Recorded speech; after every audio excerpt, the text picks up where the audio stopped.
Do you have a story ba na without naming names, experience Okay. na parang may mga ganun din kayo na eksena with A a girl naman?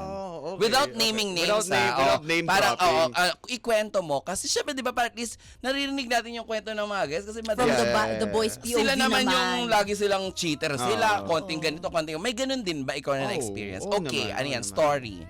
Syempre, I've had my heart broken too. Oh! In showbiz? Hindi. I can't say, hindi siya showbiz eh. Parang, Kinda. bulong ko na lang sa inyo mamaya. Nasa lock-in ako neto ng isang teleserye. Tapos meron nag-message sa akin. Sa Instagram ko. It was a random Instagram, parang dump account siya. Sabi sa akin, if you want to know what your girlfriend has been doing, send me your number and I'll call you. So ako naman, syempre, sino bang hindi maka-curious doon? Tama. So, sinend ko yung number ko. Sabi ko, shit, ba't mura dito? Sabi ko, damn, ano to? Damn. Hindi ko na nga pinansin. Sabi ko, damn, ano to? So, sinend ko number ko. Tapos, tinawagan niya ako. Sabi niya sa akin, do you know that your girlfriend has been seeing my husband for months already? So ako naman, sabi ko, what? Sabi ko, wait. Sabi ko, hindi. You gotta send me proof.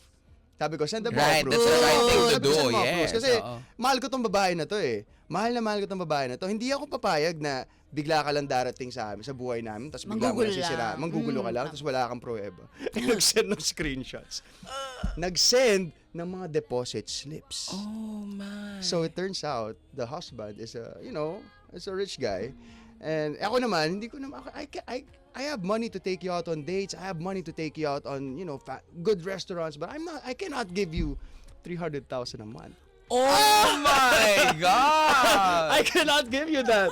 Diba? I ain't that rich. So parang sabi ko, crap. Sabi ko, kasi andun yung pangalan sa deposit. Tsaka hindi to yung Hindi, screenshot ng cellphone. Pinicturan. Talagang BDO slip, ha? Talagang BDO slip. Because siya. BDO, we find ways. and And you found out. Diba? So, isa yon sa pinaka-crazy experience ko. And then, ano ginawa mo? Tinawagan niyo si girlfriend? Kinonfront. At wala, nag-away pa kayo? Hindi ko siya tinawagan agad that time.